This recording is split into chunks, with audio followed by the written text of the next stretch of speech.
Donc, je suis Antoine Bardet, co-auteur de La guerre des étoiles vue de France. Cet ouvrage, le premier autorisé par Lucasfilm et Disney, écrit directement en français et qui parle des produits dérivés français et puis de La guerre des étoiles tels que les Français l'ont à la fois vécu, accompagné, doublé, traduit, adapté, y compris avec des œuvres parfois très originales.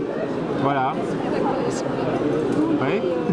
Comment c'est venu le projet? Qu'est-ce qu'il y a? Alors le projet, en fait, Lucasfilm et Disney avaient de longue date envie de faire quelque chose lié hors des États-Unis. Ils hésitaient entre le Japon, l'Allemagne, la France. Et il y a un spécialiste chez Disney Lucasfilm qui s'appelle Rinzler qui s'est renseigné auprès de Huggin, et Huggin avait vu qu'il y avait quelques fans, dont moi, qui avaient commencé déjà à écrire un petit peu sur le sujet, qui avaient commencé à débroussailler cette question en retrouvant notamment des journaux. Stéphane Faucourt avait une collection de jouets aussi très importante, de jouets français, de jouets mécanos. Donc on est parti un peu là-dessus. On a eu une réunion en février 2015 pour monter un petit peu ce projet.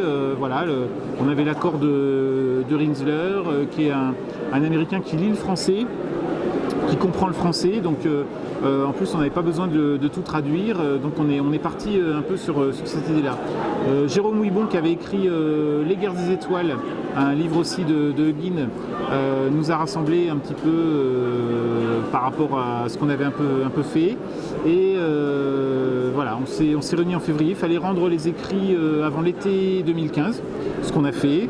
Et puis bon, voilà, l'iconographie, c'est une grande part de nos collections personnelles, des recherches, et puis parfois aussi des images qu'on a réussi à récupérer grâce à différents cadeaux. Voilà. Et aujourd'hui, sur le salon, l'accueil est bon, ça fait écho au vécu des gens. Oui, on a fait pas mal de salons. On a fait le salon du livre, on a fait aussi pas mal de dédicaces un peu partout. Et là, vraiment, le salon Paris Comic Expo est vraiment un des salons les plus adaptés pour ce genre d'ouvrage.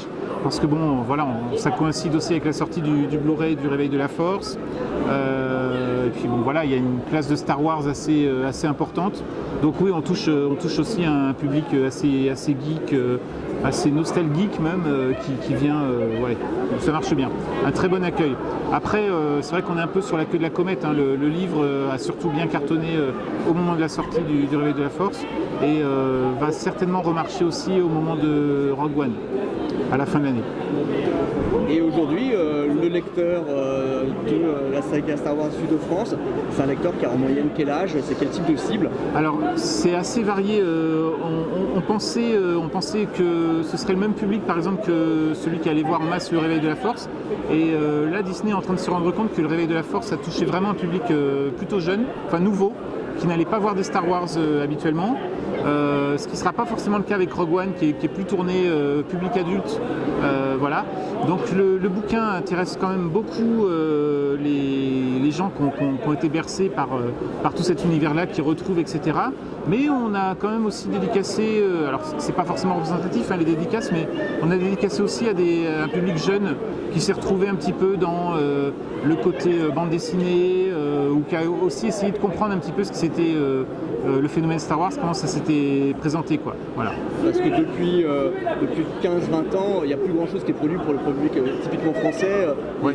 Toute la production industrielle est conçue à l'étranger et traduite en français. C'est ça, c'est-à-dire le parti pris éditorial du bouquin, c'était de revenir non plus aux 8 lettres qui composent le titre Star Wars que vous voyez partout, mais je crois que le titre La guerre des étoiles, il n'a plus été utilisé depuis l'édition spéciale, quasiment 97, donc ça fait effectivement plus de 20 ans.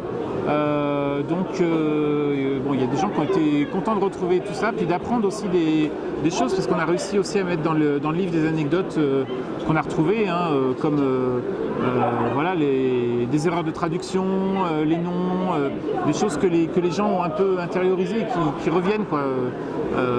On a eu la surprise de voir que pas mal de gens reviennent à la version française des films aussi.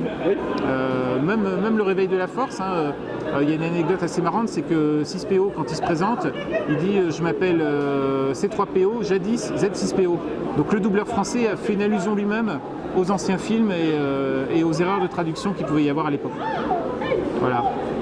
Est-ce qu'on peut feuilleter un petit peu le livre? Oui, bien sûr. Je vous invite à le feuilleter et puis je peux le dédicacer virtuellement pour les lecteurs de Toys Mag, mais surtout les dédicaces sont gratuites, donc n'hésitez pas sur les salons,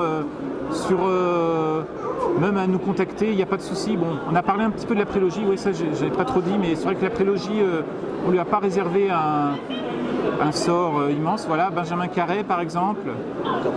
On a aussi une partie sur les romans qui est forcément assez incomplète. On a aussi Cédric Delceau qui nous a fait le plaisir d'accepter que ses photographies figurent dans le livre. Voilà, donc une riche iconographie. Et j'ai appris ce matin donc, que ce livre était ce qu'on appelle un coffee table. Voilà, c'est-à-dire le livre dont vous êtes fier, vous êtes très fier de mettre sur votre table où vous servez le café pour vos invités, pour en mettre plein la vue. Voilà, donc, mais il faut lire aussi le texte, bien sûr. Voilà. C'est bon, Greg? Non, on va pas finir par ces pages. Voilà, merci beaucoup. À plus.